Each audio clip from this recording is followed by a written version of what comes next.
بالله من الشيطان الرجيم. بسم الله الرحمن الرحيم. الحمد لله رب العالمين، وبه نستعين على أمور الدنيا والدين، والصلاة والسلام على سيدنا ومولانا محمد أشرف الأنبياء والمرسلين وعلى آله وصحبه أجمعين. سبحانك لا علم لنا إلا ما علمتنا إنك أنت العليم الحكيم. رب اشرح لي صدري ويسر لي أمري واحلل عقدة من لساني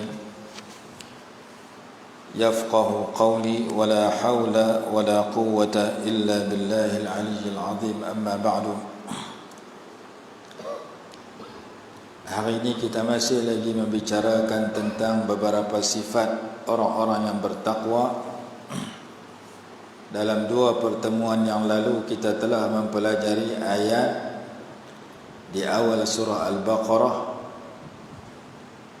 1 sampai 5, dan kita telah mempelajari ayat 133 hingga 138 dalam surah Ali Imran. Wasari'u ila maghfiratin min rabbikum wa jannatin 'arduha as-samawati wal ardu 'iddat lil muttaqin. Hari ini kita pelajari pula ayat dalam surah Al-Baqarah ayat 177. Dalam surah Al-Baqarah Allah berfirman, Laisal birra an tuwallu wujuhakum qibala al-masyriqi wal maghrib. Bukanlah kebaikan itu dengan kamu menghadapkan wajahmu ke arah timur dan ke arah barat. Walakinnal birra man amana billahi wal yawmil akhiri wal malaikati wal kitabi wan nabiyyin. Tetapi kebaikan itu ialah orang yang beriman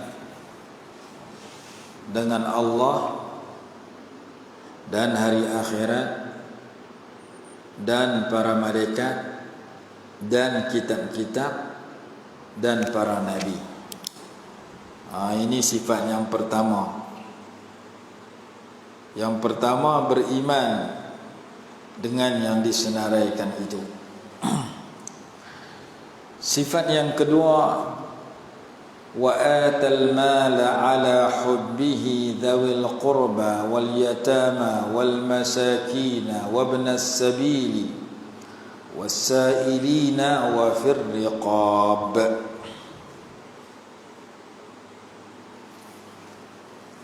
Sifat yang kedua di kalangan orang yang beriman itu, di kalangan orang yang bertakwa itu, dan memberikan harta yang dicintainya kepada adik-beradik, anak yatim, orang-orang miskin, orang-orang yang dalam perjalanan bermusafir, peminta sedekah, dan untuk memerdekakan hamba sahaya.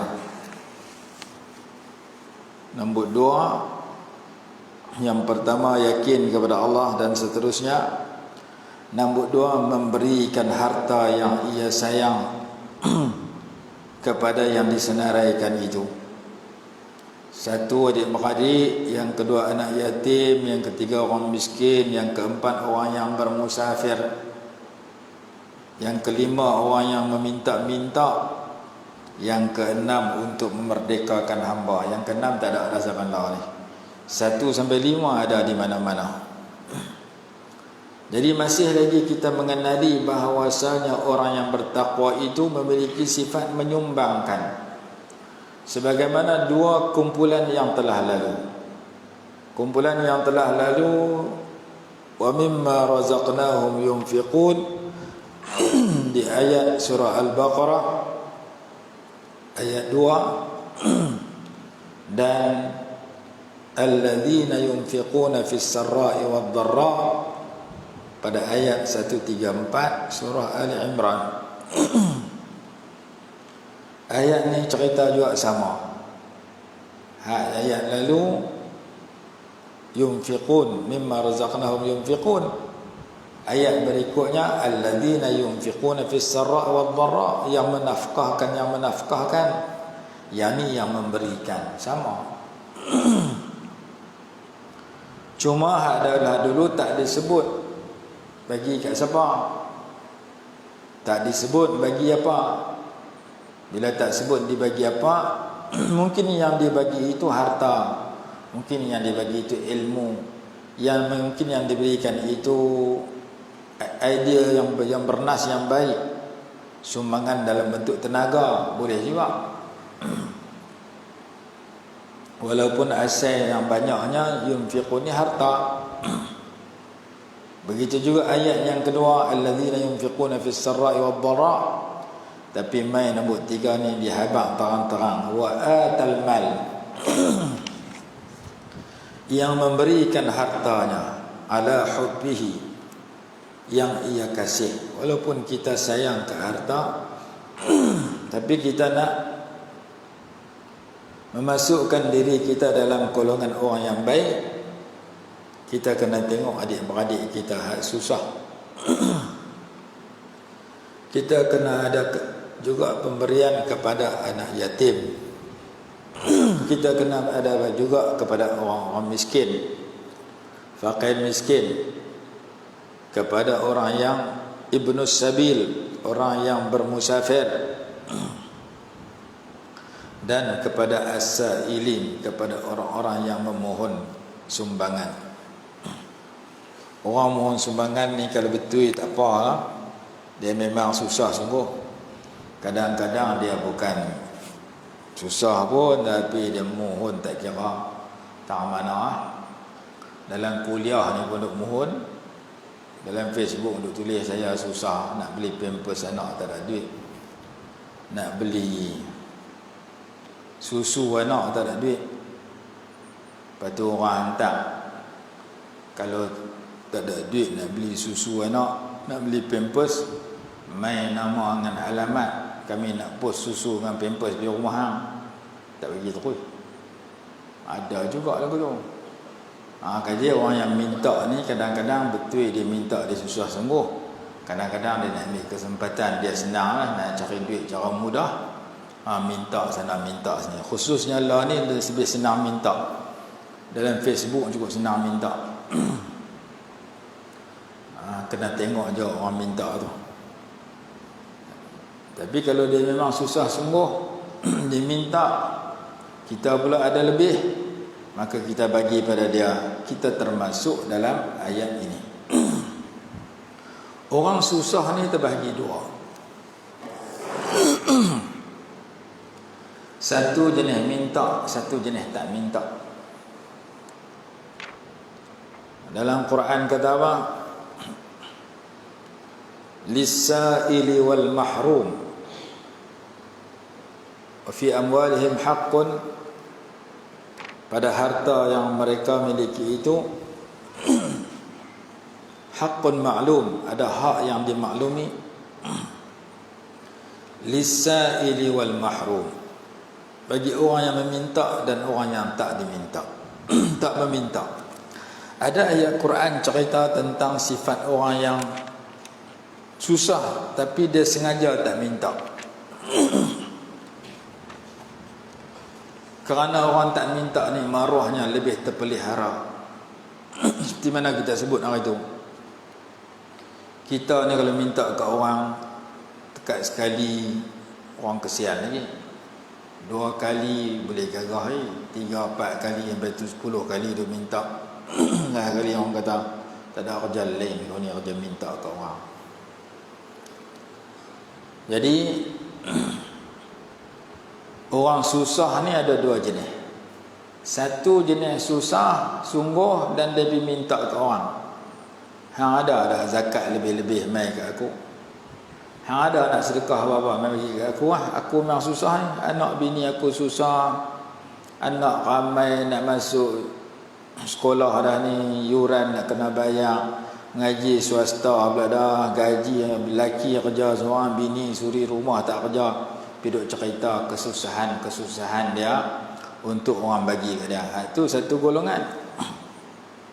Golongan yang kedua, dia tak minta tapi dia memang susah. Dia gagah pekin juga makan nasi dengan toyu, dengan garam. Makan nasi, dia habang kat bini dia, nasi lauk satu mata sudah. Kita orang susah. Kalau pergi kedai, orang dia nak order teh air lah, teh tarik lah, Milo lah, dia order ayak suam. Ada pelajar dulu susah, pergi makan nasi banyak pada lauk. Lauk pun cari hak murah-murah, dagingnya ayam tak sentuh. Cari tengok mana paling murah. Kadang-kadang dia tengok sayur murah, dia ambil nasi dengan sayur, apa pun tak boleh, kerana susah. Jadi orang susah ni ada yang jenis memohon kepada orang, ada jenis tak mau minta ke orang. Dua-dua ni layak terima. Kita tengok dia memang susah, maka kita boleh bagi ke orang yang minta, kita boleh bagi ke orang yang tak minta. Ada dalam Quran cerita satu golongan manusia yang susah, tetapi mereka menjaga maruah mereka dengan tak minta ke orang. Kita yang senang, kita yang kaya, kita nampak dia ni layak terima dengan sebab dia ada keperluan-keperluan yang mendesak. Tengok ke kereta dia tak mahal, tengok ke rumah dia tak tahu mana, tengok ke anak bini dia memerlukan duit. Dia tak pernah habang kawan, saya susah ni, tidur tak lena, fikir hutang, kereta tak bayar lagi, brek kereta tu, bila brek mengukuk. Pasal apa? Habis dah dia punya tu, getah brek tu, sampai tinggal besi. Nak tukar, pergi kedai, mau ratus-ratus. Duit ada, beda beli beras, beli lauk. Orang brek kereta sengak, dia brek kukuk habis.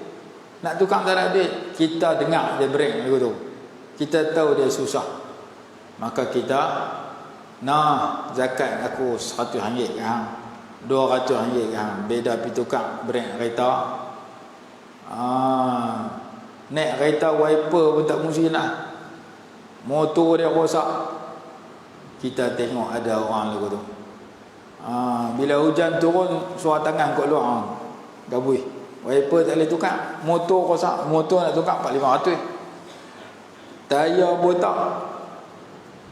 Macam-macam kita tengok bukti dalam kampung kita ada orang lagu tu. Dia tak nak minta ke orang walaupun 1 sen, tapi kita tengok kehidupan dia melayakkan untuk dia menerima sumbangan. Allah dah cerita dalam Quran dua golongan itu. Ada jenis minta, ada jenis tak minta. Jenis minta tu ada minta untuk peribadi, ada minta untuk persatuan-persatuan dia dan sebagainya. Kita sendiri boleh timbang hadut minta tu layak minta ataupun tidak. Kadang-kadang duit dalam yang dia miliki tu dah banyak, duk gagah minta lagi kat orang. Jadi kita sendiri nak kena tapih orang yang minta itu betul-betul ke tak. Kerana ada orang lain ni minta guna nama orang, dia jual nama orang. Seorang hamba Allah mai WhatsApp masuk dalam handphone dia, saya ustaz sekian, buh dengan gambar ustaz tu, nak memerlukan duit RM1,000 sebab pagi esok saya nak pergi bayar kereta, hutang kereta saya dah tertunggak ni. Kawan tu pun tak cakap banyak, bank in hantar RM1,000. Duduk 45 minit pula, minta pula mai RM800, rasa macam tak apa cukup ni. Bagi pula RM800. Lepas tu pagi esok jumpalah ustaz tu, minta. Awal ustaz minta kat saya tengah malam. Bila? Semalam. Banyak lah. 2 kali minta, mula RM1,000, betul RM800 sampai RM800. Saya tak tahu apa, duduk tidur di rumah. Oh, scammer guna nama ustaz, guna muka ustaz. Yang kawan hak nak bagi, tak bagi ni dengar, ustaz aku ni susah, sesak tengah malam talah mai kat aku. Takkan aku tak boleh bantu. Minta dekat 1000 lebih ya. Duit aku banyak. Rupanya bukan ustaz. Pelakon-pelakon yang tak diundang berpura-pura guna muka ustaz tu, guna nama ustaz tu. Lepas tu cek pula nombor hilang, muka pun hilang lah. Jadi orang minta lah ni kena berhati-hati. Kena berhati-hati. Hak mai rumah kita tu pun kena berhati-hati. Kadang-kadang bukan nak minta pun, main nak tengok rumah kita tingkap kok mana, nako kok mana. Siang dia minta, malam dia main ambil balik. Siang main buat minta sedekah, minta yang sejuk secawan. Malam tu dia main kagah rumah kita. Bahaya. Jadi kena berhati-hati. Walaupun kita jumpa ada orang pemberian kepada orang minta, orang minta ni kena tengok juga hak minta susah betul ke, susah yang berpura-pura, itu satu golongan. Ataupun ada orang susah, dia jenis minta kita bantu dia. Ada orang susah, dia malu nak minta ke orang, dia segan nak minta ke orang, tapi kita tengok dia ada kelayakan untuk menerima sumbangan dengan sebab perbelanjaan dan keperluan dia agak mendesak. Allah Subhanahu wa taala sebut ada dua golongan itu. Baik. Itu sifat yang kedua, wa atal mala ala hubbihi dzawil qurba wal yatama wal masakin wa ibnas sabili was sa'ilina wa fir riqab. Sifat yang ketiga, wa aqamas salah. Ia mendirikan sembahyang. Kita cerita dah mendirikan sembahyang. Quran kata wa yuqimunas salah. Quran kata wa aqamas salah. Quran kata wa aqimus salata wa ataz zakah. Aqama, aqimu, yuqimuna, satu makna. Semua nak mendirikan sembahyang. Wa aqimus salah, hendaklah kamu semua mendirikan sembahyang. Cuma orang yang baca khutbah, dia kena bezakan antara wa aqimus salah dengan wa aqimus salah. Ada setengah tok khatib bila dia nak turun pada mimbar, dia baca wa aqimus salah. Sedangkan di situ bukan wa aqimus salah, di situ wa aqimis salah. Dan wa aqimis salah bukan makna mendirikan sembahyang. Wa aqimis salah makna hendaklah kamu qamat untuk sembahyang. Jadi ditujukan kepada seorang saja, iaitu Tok Bilal. Wa aqim, dan qamatlah oleh engkau as-salah, akan sembahyang. Jadi untuk mufrad untuk seorang, kalau wa aqimus salah untuk ramai. Dan sebab itu Syekh Abdul Hamid Kish rahimahullah, seorang khatib di Mesir, sebelum dia nak kata wa aqimus salah, dia kata qumu ila salatikum yarhamkumullah wa aqimus salah. Qumu ila salatikum, berdirilah kamu semua untuk sembahyang jemaat. Yarhamkumullah, semoga Allah merahmati kamu semua. Wa aqimis salah, dan qamatlah oleh engkau untuk sembahyang. Jadi wa aqim ni tuju kepada seorang, bukan ramai. Berbeza dengan wa aqimus salah untuk ramai. Itu nombor 3. Nombor 4, wa ataz zakata, membayar zakat, menunaikan zakat, memberikan zakat. Sifat yang keempat daripada sifat orang yang baik dan orang yang bertakwa itu ialah mengeluarkan zakat. Sifat yang kelima, wal mufuna bi ahdihim idza ahadu, dan orang-orang yang menepati janji apabila mereka berjanji. Wal mufuna bi ahdihim idza ahadu, orang yang tak mungkir janji, yang menunaikan janji, yang menepati janji apabila ia berjanji. Laki berjanji dengan bini, kalau sampai hari jadi bini dia nak beli gelang. Mai hari jadi gelang apa gelang? Mak ayah janji dengan anak, sebelum pergi sekolah ni, cuti sekolah ni, kita nak pergi shopping, kita nak pergi makan angin. Dia kata tak jumpa angin pun nak makan. bawa pi pun tak. Maka mak ayah mohong anak. Dan kita cerita dulu dalam bab benak, seorang ibu ataupun seorang ayah panggil anak dia, mai Sat, nak bagi sesuatu. Anak kecil lah. Maka Nabi SAW tanya, kamu nak bagi apa? Kata kat mak tu, nak bagi buah kurma. Rasulullah kata, kalau engkau tak bagi, engkau sudah berbohong. Budak kecil lah kita mohong pada anak. Kecuali kalau kita dah melawak dengan anak kita, tu lain lah.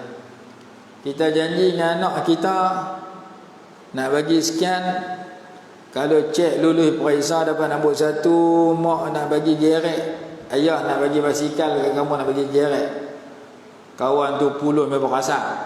Tahu dapat nombor 1, oh, gerek apa gerek, tak ada lah, tak nampak apa. Mak ayah janji dengan anak, anak akan tuntut anak nak marahkan mak ayah, tak boleh.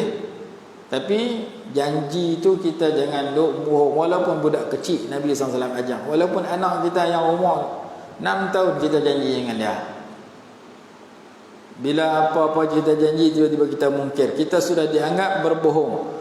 Apalagi janji YB dengan pengundi dia, lagi kena tunai. Lagi ramai pengundi dia bohong dia. Bila dia janji dalam manifesto dia, dia janji dalam ceramah dia masa duk kempen, tiba-tiba bila dia berjaya, dia tak nampak pun apa dia janji tak buat. Marah memberontak orang. Main kempen tempat kita, masa nak kempen, oh kawasan ni tak ada lampu, kalau saya menang saya buat lampu. Kawasan ni ada longkang ni tak berapa elok, kalau saya menang saya selesaikan masalah longkang di sini. Bila menang, longkang duk teratur juga. Maka orang kalau kita janji kat budak kecil, pun budak kecil marah kat kita kalau kita tak betul janji. Janji dengan anak kita, pagi ni mak ayah nak jamu kamu roti canai. Anak kita jenis hantu roti canai, minat roti canai. Habis mengaji kuliah subuh, tak bagi roti canai pun, bagi roti kerai. Marah dia. Tadi janji roti canai, ni siapa roti kerai. Janji bak makan roti canai sebiji RM1 pun tak betul. Anak kita marah kat kita pasal kita janji tak betul. Tambah janji banyak-banyak projek, banyak-banyak, lagi orang marah. Maka Islam daripada awal lagi sekat, jangan sampai kita tak betul dengan janji. Kalau kita rasa kita tak mampu tunai janji itu, kita tak selalu janji pada awal. Ni janji, anu janji, ni janji, anu janji, ni bila dapat tak bagi pun. Lelaki kahwin dengan perempuan, janji nak beli rumah bagi kat dia, janji nak bagi gelang mahal, rantai mahal, menikah duk rumah sewa tu lah sampai ketua. Janji nak beli rumah, nak buat rumah, habis menikah tak bagi pun. Pasal apa? Tu bini nombor lain. Bini nombor 1 ada rumah tu ya. Bini nombor 2, nombor 3 ni janji mohong pi ya. Dapat duk rumah sewa tu lah. Duit dalam bank kawan tu dia perlah. Mai nak pinjam sat, nanti nak bayar, pinjam kesak bayar tu. Tu lelaki tak betul, perkena bini dia. Perkena bini dia, janji kat bini dia, kata nak bagi duit, tak bagi duit, duit bini dia yang dia balas. Minta hutang, tak bayar, berkesut. Kalau dalam rumah tangga dia janji tak betul, luar pada rumah lagi tak betul. Bini dia ada jumpa hari-hari tu, dia perkena. Masyarakat ada jumpa lama-lama sekali, lagi senang berkena. Sebab itu Nabi SAW bersabda, khairukum li ahlihi wa ana khairukum li ahli.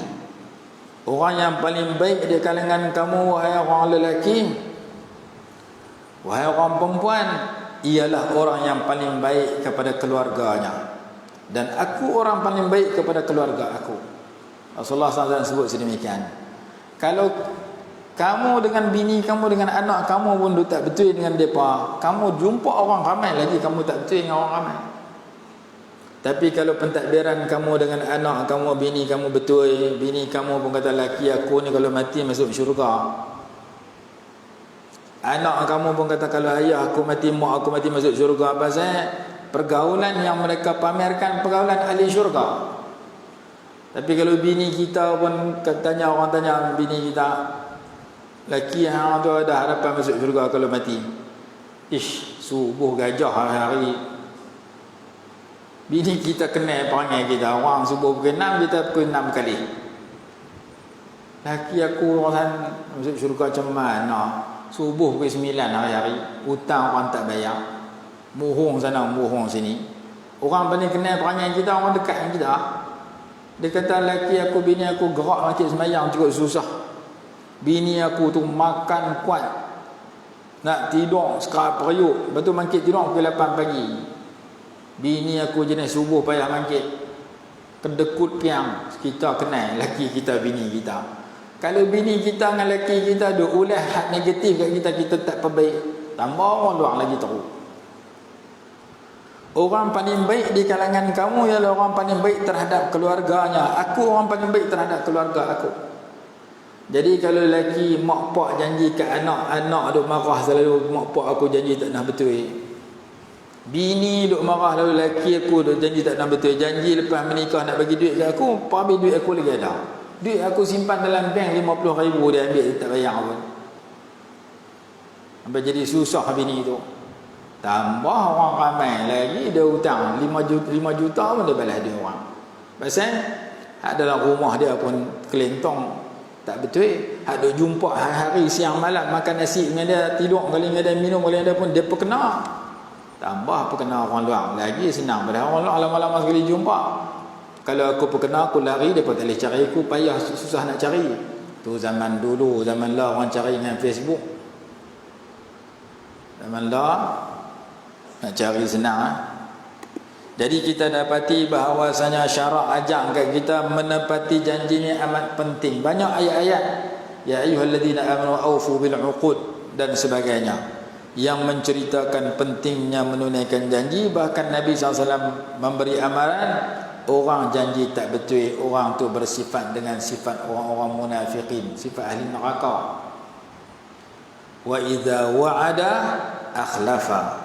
Bila dia janji dia bohong, dia mungkir janji. Janji anu, janji ni, janji anu, janji ni. Bila menang tak bagi, tak tunaikan janji. Sebelum menang tulis senarai-senarai benda dia nak buat. Bila menang tak buat apa dia buat. Seperti Sa'labah yang berjanji kalau aku kaya aku nak buat baik, selepas Allah bagi kaya zakat pun tak keluar. Tambah sedekah lagi jauh. Maka Sa'labah disebut sebagai orang munafik di dalam surah At-Taubah kerana dia mungkir janji, tidak seperti mana yang dia janjikan. Jangan kena perangai ini kat kita. Kita muhasabah, cek diri kita. Aku pernah janji apa kat anak aku yang aku belum tunai.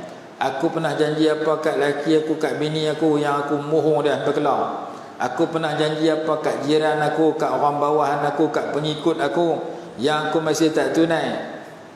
Hak lagi tinggi pegang jawatan, lagi banyak nak kena fikir tentang janji-janji mereka, supaya orang tak doakan keburukan kepada orang yang mungkir janji.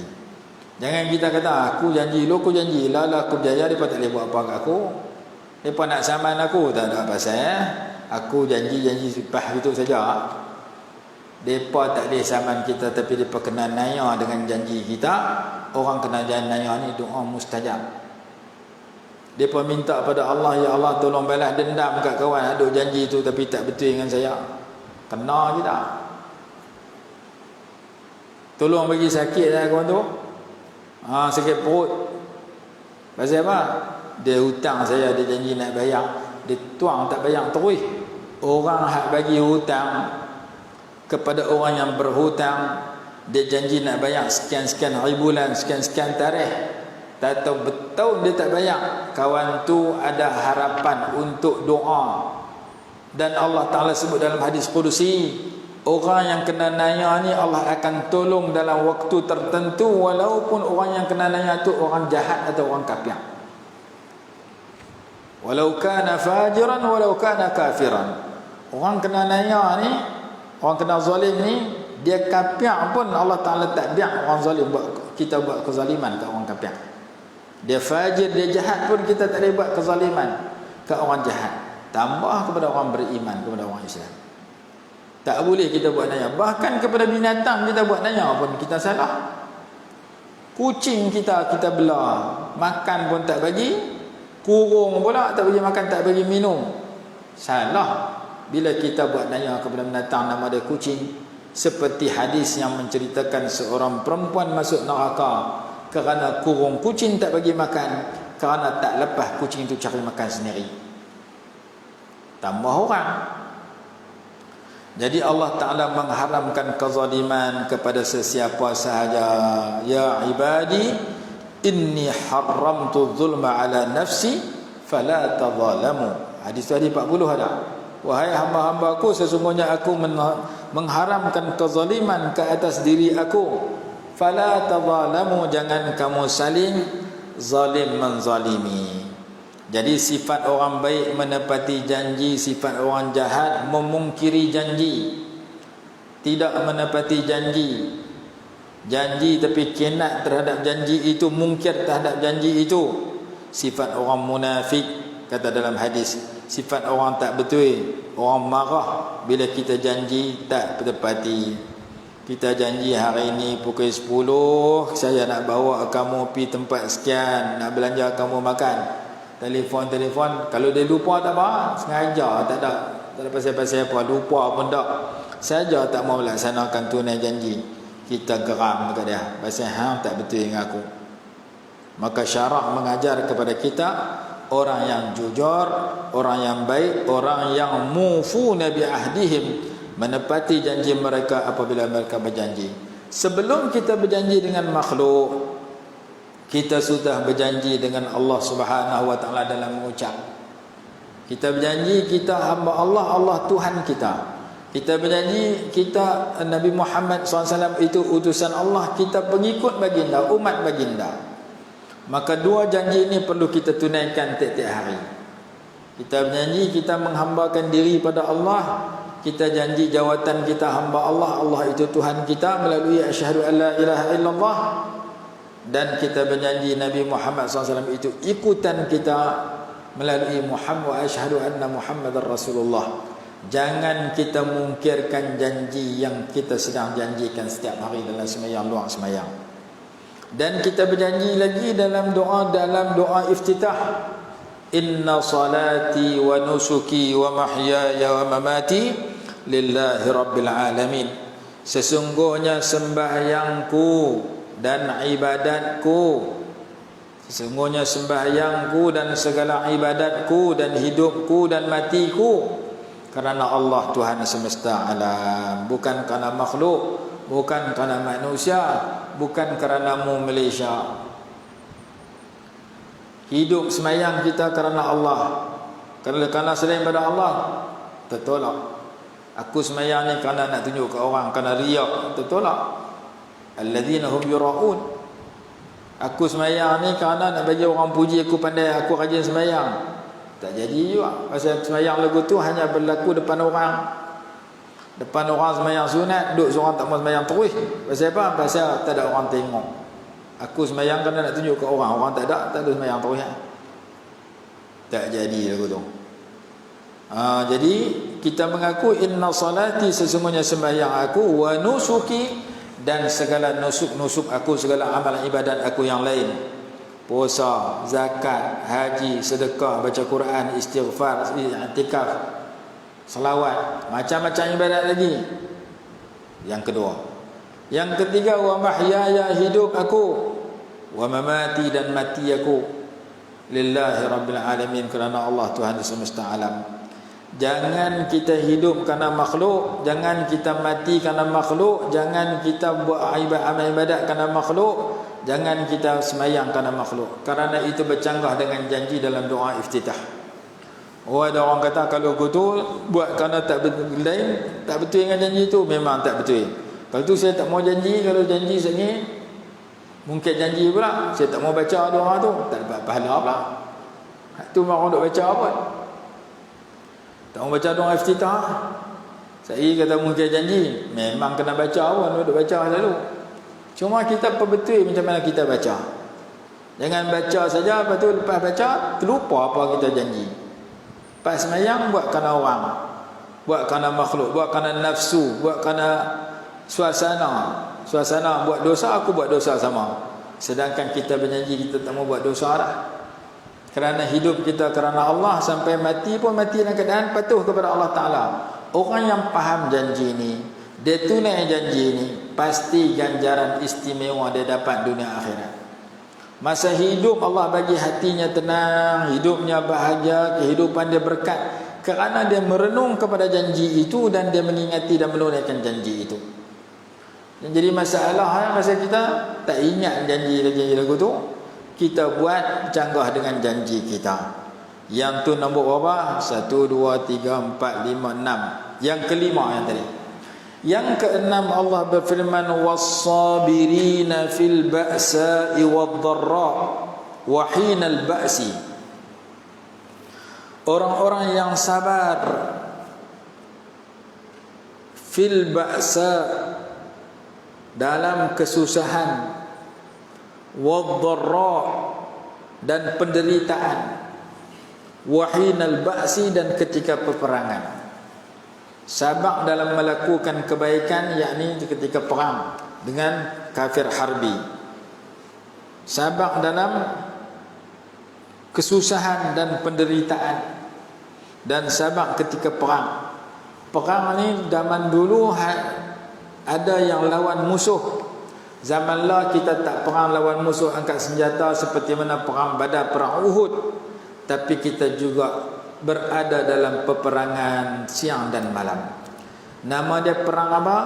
Perang melawan hawa nafsu, perang melawan iblis dan syaitan yang duk kempen kita buat jahat, perang melawan manusia-manusia tak betul duk ajak kita buat benda tak betul, perang melawan ghazwul fikri, serangan pemikiran yang menyeleweng, yang masuk dalam poket, dalam handphone kita siang dan malam.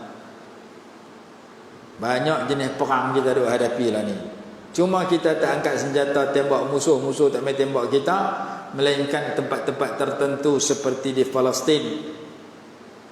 Di Palestin, Israel tembak orang Islam. Orang Islam kena mempertahankan diri, menyelamatkan diri. Di Syria, tempat-tempat lain. Tempat kita tak berlaku peperangan bersenjata, tapi peperangan lain banyak berlaku, kadang-kadang lebih berbahaya daripada peperangan bersenjata, seperti serangan pemikiran yang menyeleweng, yang meresap masuk dalam masyarakat kita. Aliran-aliran salah, ajaran-ajaran sesat yang memerangi dan menyelewengkan pemikiran orang-orang tertentu, seperti aliran liberal, seperti aliran yang keterlaluan yang mengkafirkan para sahabat, seperti aliran yang membid'ahkan amalan masyarakat dalam masalah khilafiyah, masalah yang diselisihkan oleh ulama, dia berkata bid'ah dan sesat. Contoh baca Yasin malam Jumaat. Tempat kita baca Yasin malam Jumaat, tiap-tiap masjid surau ada orang kata jangan baca, bid'ah baca Yasin malam Jumaat. Padahal baca Yasin ni baik. Jadi ada aliran-aliran yang melampau, yang salah, yang sedang memerangi kehidupan kita. Nak jawab tak berapa ada orang, banyak ulama dah mati tak berganti. Oleh kerana ramai ulama yang meninggal, yang muncul banyak orang jahil, kadang-kadang mereka dididik oleh alat komunikasi yang mereka tengok. Nak pergi mengaji dalam masjid, dalam surau tak dan, pergi mengaji dalam handphone. Kadang-kadang kena tok guru salah, maka aliran salah lah yang dia ikut. Yang tu nama dia ghazwul fikri, serangan pemikiran, peperangan dalam bentuk serangan pemikiran yang berlaku. Jadi kita tak mau kita dikalahkan oleh musuh yang bernama hawa nafsu, musuh yang bernama iblis dan syaitan, musuh yang bernama Yahudi dan Nasara, musuh yang bernama manusia dan jin yang kempen kita buat jahat, kempen kepada aliran sesat dan salah. Kata-kata adalah ni. Maka ulama kata kena ada kekuatan untuk menghadapi musuh-musuh semikian. Yang pertama dengan ilmu yang kita mengaji, dengan ilmu yang betul. Yang kedua dengan ibadat. Yang ketiga dengan akhlak yang mulia. Dua tiga ni merupakan perisai untuk kita hadapi penyelewengan, serangan pemikiran yang berlaku dalam masyarakat. Pemikiran yang salah nak hadapi dah dengan ilmu yang betul. Suasana yang tak betul nak hadapi dah dengan ibadat, dengan tahajud, dengan solat jamaah dan sebagainya, di samping akhlak yang mulia. Allah Subhanahu wa taala berfirman, was-sabirina fil ba'sa'i wad-dharra wa hinal ba's.